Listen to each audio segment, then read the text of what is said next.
Hello viewers, I doctor S B K Lal welcome you all in my YouTube channel. मेरे YouTube channel में आपका बहुत बहुत स्वागत है। अगर आप इस चैनल पर नए हैं तो चैनल को सब्सक्राइब कर लें।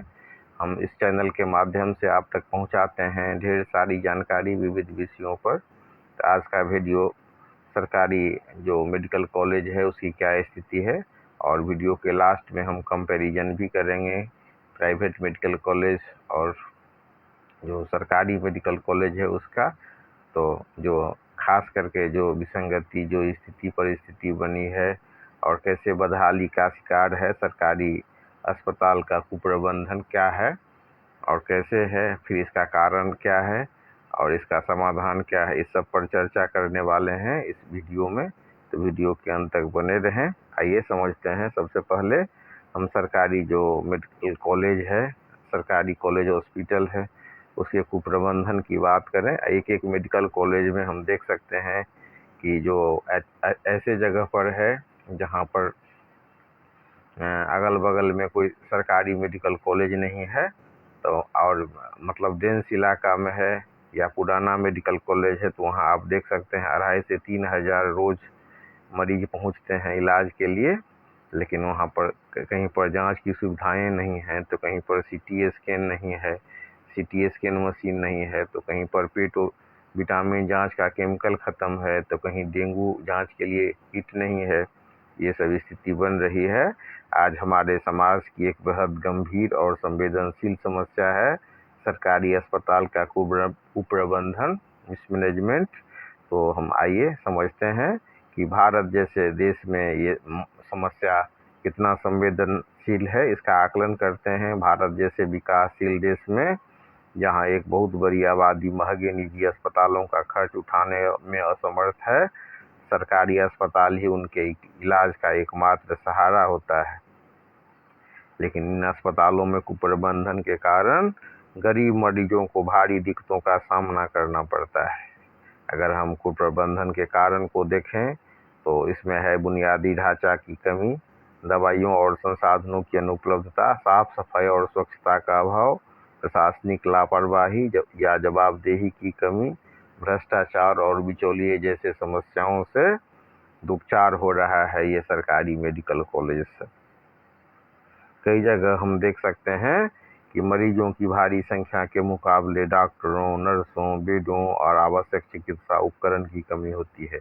जैसे कहीं पर वेंटिलेटर नहीं रहेगा, तो कहीं पर एमआरआई मशीन सब नहीं रहेगा, तो सीटी स्कैन की मशीन की भारी कमी आप देख सकते हैं। और कई बार तो आपको आश्चर्य होगा कि जो बहुत पुराना मेडिकल कॉलेज है वहाँ पर ये स्थिति आप देख सकते हैं। तो फिर कहीं पर दवाई ही उपलब्ध नहीं रहेगा। अक्सर जो मरीज को मुफ्त मिलने वाली बुनियादी दवाइयाँ होती हैं वो अस्पताल में नहीं मिलती, और कई बार जो दवाइयाँ सब होती हैं वो आप देखिएगा कि सब एक्सपायर कर गया। तो ये सब स्थिति होती रहती है। कई दवाइयाँ ऐसी होती हैं जिन्हें बाहर से मंगानी पड़ती है। फिर साफ सफाई का भी मामला आप देख सकते हैं, स्वच्छता का अभाव देख सकते हैं। कई सरकारी अस्पतालों में गंदगी का साम्राज्य होता है, शौचालयों की बदहाली और वार्ड में स्वच्छता के कारण मरीजों की में संक्रमण फैलने का खतरा रहता है। जवाबदेही की कमी देखी जाती है कई बार, और प्रशासनिक लापरवाही का भी आपको सामना करना पड़ सकता है। डॉक्टरों और स्टाफ की समय पर अनुपस्थिति, मरीजों के प्रति संवेदनहीन व्यवहार और लंबी कतारें प्रशासनिक विफलता को दर्शाती हैं। कुछ बस अस्पतालों में मुफ्त सेवाओं या बेड के लिए भी रिश्वतखोरी या बिचौलियों का दखल देखा जा सकता है।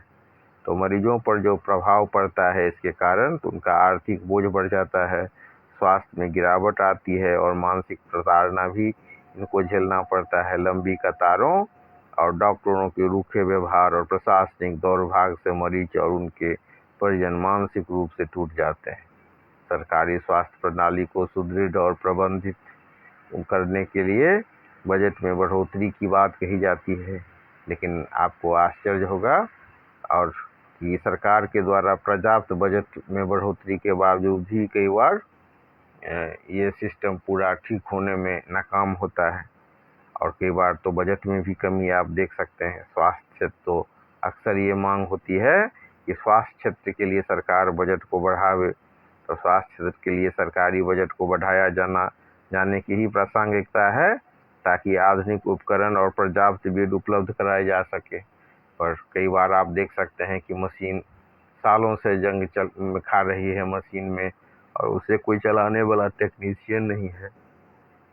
तो ये जो प्रॉब्लम है, इसके लिए इसकी भी चर्चा वीडियो के लास्ट में करेंगे कि क्या सब उपाय हो सकता है। और कई बार स्टाफ की भयंकर कमी होती है, डॉक्टरों, नर्सों और पैरामेडिकल के जो स्टाफ होते हैं उनके पद खाली हैं कई सरकारी मेडिकल कॉलेज में।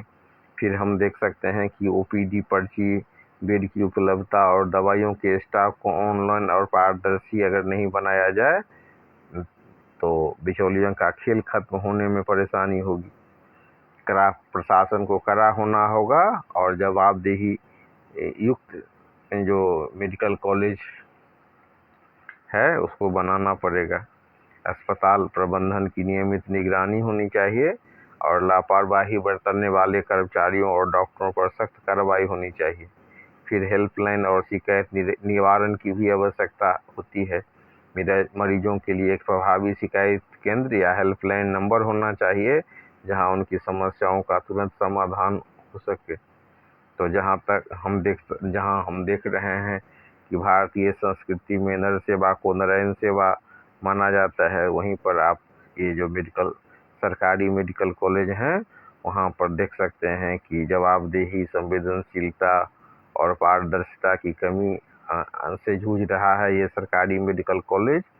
और जब तक समाज के अंतिम पायदान पर खड़े व्यक्ति को सम्मानजनक और बेहतर इलाज नहीं मिल पाएगा, तब तक जो सरकार का इतना खर्चा है और इसके बनाने के पीछे जो सरकार की नीति है वो सफल कैसे हो पाएगी, आप अंदाजा कर सकते हैं। दरभंगा में एक मेडिकल कॉलेज है जिसका नाम है दरभंगा मेडिकल कॉलेज अस्पताल।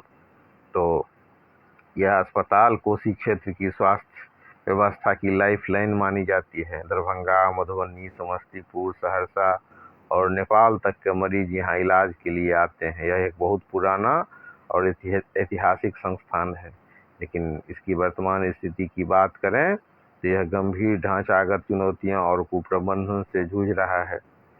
यहाँ पर जो एक खबर के हिसाब से, और आप अगर यहाँ पर जाएं तो कई जो इमारत हैं वो जर्जर और आपको पुराना मिलेगा। अस्पताल के कई वार्ड बहुत पुराने हैं, अंग्रेज जमाने के, और इनकी इमारतें बहुत जर्जर हो चुकी हैं। मरीजों का अत्यधिक दबाव है और बेड की कमी है।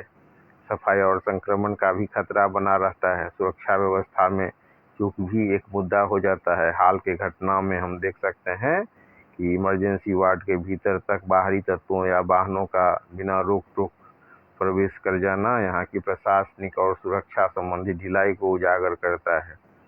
तो तमाम जो स्थिति है उसके बीच 2500 बेड का एक महाअस्पताल यहाँ पर बनाया जा रहा है।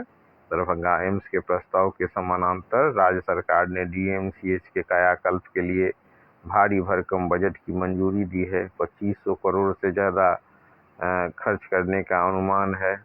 सुपर स्पेशलिटी सुविधाएं देने की बात हो रही हैं और कॉलेज में एमबीबीएस की सीटें 250 और पीजी की सीट के पढ़ाई की भी व्यवस्था की बात हो रही है। पीजी का भी कुछ विषय में है। तो नया प्रशासनिक भवन, आधुनिक प्रयोगशालाएं और नए हॉस्टल का निर्माण भी इस पुनर्योजना के तहत होने की उम्मीद है। तो इस तरह से हम देख सकते हैं। लेकिन अगर हम जो एक समाचार पत्र है उसमें छपे रिपोर्ट के हिसाब से अगर हम सच्चाई की ओर ध्यान दें तो हम देख सकते हैं कि कई बार जो डीएमसीएच जैसे हॉस्पिटल होते हैं उसमें इंफ्रास्ट्रक्चर के दावों और बजट के बावजूद बुनियादी स्वास्थ्य सुविधाएं गायब होती हैं। इससे प्रबंधन का मरीजों पर सीधा असर पड़ता है और निजी सेंटरों की चांदी हो जाती है। जब सरकारी अस्पताल में सीटी स्कैन मशीन काम नहीं करेगा, पेटो विटामिन की जांच का केमिकल नहीं होगा या डेंगू जैसा बीमारी के लिए भी किट नहीं होगा, तो मरीजों के पास निजी डायग्नोस्टिक सेंटर में जाने के सिवाय क्या चारा होगा। इससे क्या होगा, तो आर्थिक शोषण होगा और इलाज में देरी होगी। तो इसके लिए दूरदर्शिता का अभाव और मशीनों का खराब रख रखाव, निजी सेंटरों और बिचौलियों की तो सांठ-गांठ होती है, वो जिम्मेवार होता है ऐसे चीज़ों के लिए।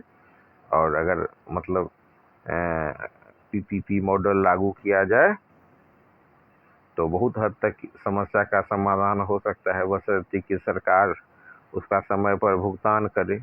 और पीपी मॉडल को बहुत व्यवहारिक मॉडल माना जाता है, जिसमें नई तुरंत इलाज होता है।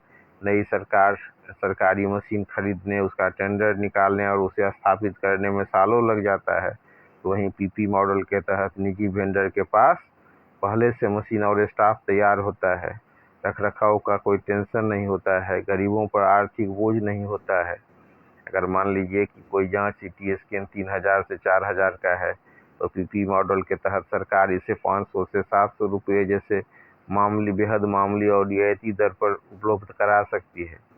तो जो इसका व्यवस्था है उसको ध्यान देना होगा और इसको व्यवहारिक ढंग से लागू भी करना होगा। नहीं तो दरभंगा मेडिकल कॉलेज में पीपीपी मॉडल लागू हुआ, लेकिन भुगतान में देरी और अचर व्यवस्था के कारण, सरकारी जो उदासीनता के कारण वो सभी छोड़ करके चले गए, मशीनें जर्जर हो गई और आज पीपीपी मॉडल का जो अधिकांश यूनिट है वो ठप पड़ गया।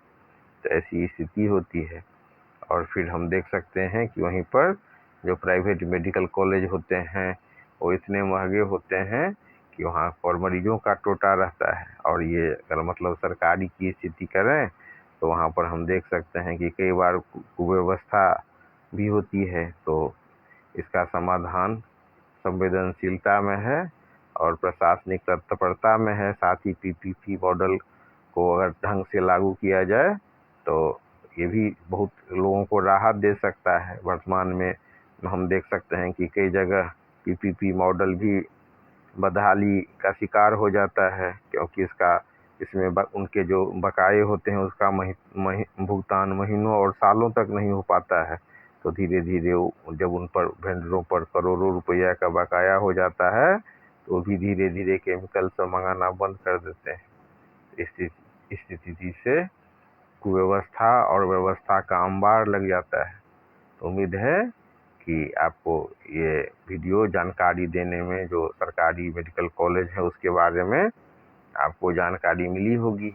और आप बताइए कि जो स्थिति है आपके इलाके में, कोई मेडिकल कॉलेज, सरकारी मेडिकल कॉलेज है तो उसकी स्थिति क्या है उसके बारे में बताएं। और अभी जो हम स्थिति देख रहे हैं तो जो पीपीपी मॉडल भी लागू करने की कोशिश की सरकार ने, वो भी बदहाल का शिकार हो गई। मशीनें हुई कबाड़ और लचर निगरानी व्यवस्था में सब